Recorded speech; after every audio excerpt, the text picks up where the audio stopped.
What's up, Moxie? How's it going? Happy Friday, guys. We're just about through the end of week number 6, and we are finishing this week out with a doozy. All right, this is my favorite conditioning of the workout of the week by far. Okay, it's called Ballpark, and it's going to be an interval workout. All right, it's going to be 4 3-minute AMRAPs with 3 minutes of rest in between each AMRAP. Okay, your AMRAP here is going to be of 20 dumbbell snatches, 20 goblet lunges, and 20 10-meter shuttle runs. All right, this is going to be a challenging round to complete within 3 minutes. All right, but the goal here is going to be to get close. All right, so certainly to be pretty deep into those shuttle runs, maybe north of 10, north of 15 each round.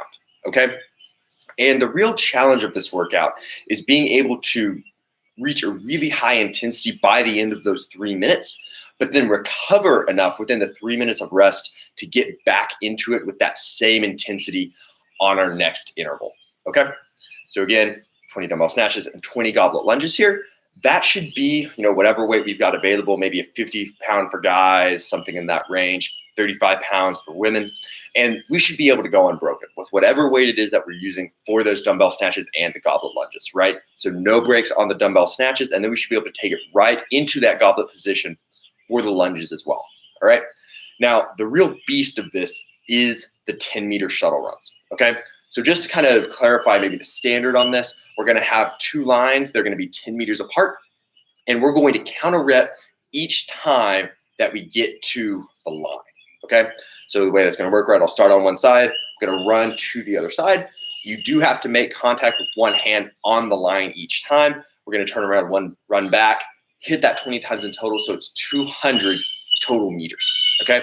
Now, obviously, shuttle runs are more challenging than just a conventional 200-meter run. You can never really settle into a rhythm. You're going to be constantly accelerating and decelerating, and you're going to get a little bit of lateral movement and just increase the coordination required to perform this run, okay? So it's going to be a really challenging movement, and it's placed at the end for that reason, okay? When you're already fatigued, let's just make it that much harder, okay?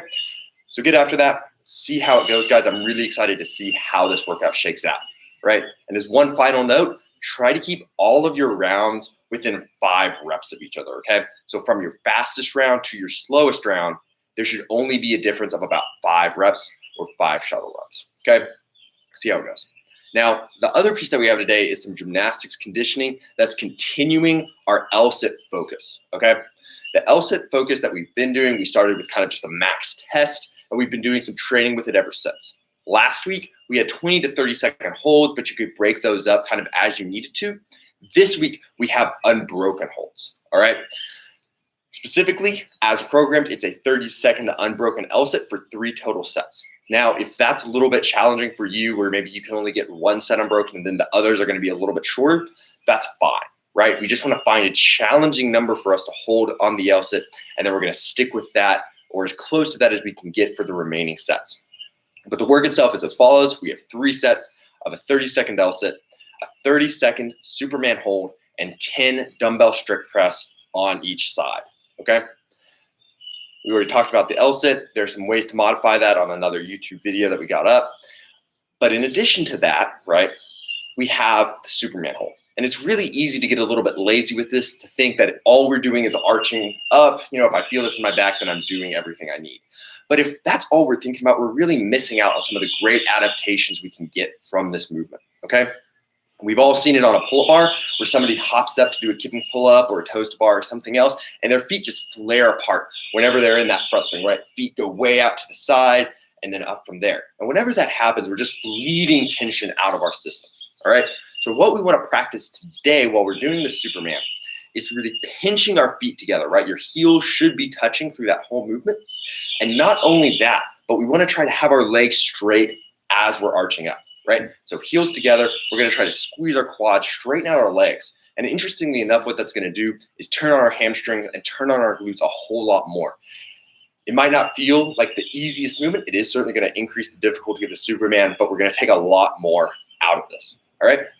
Then we got our dumbbell strict press. All we're really looking for there is to get a little bit of extra pressing work in with the upper body, right? Just like we normally talk about with any single arm movement, since we will only be doing one arm at a time, right?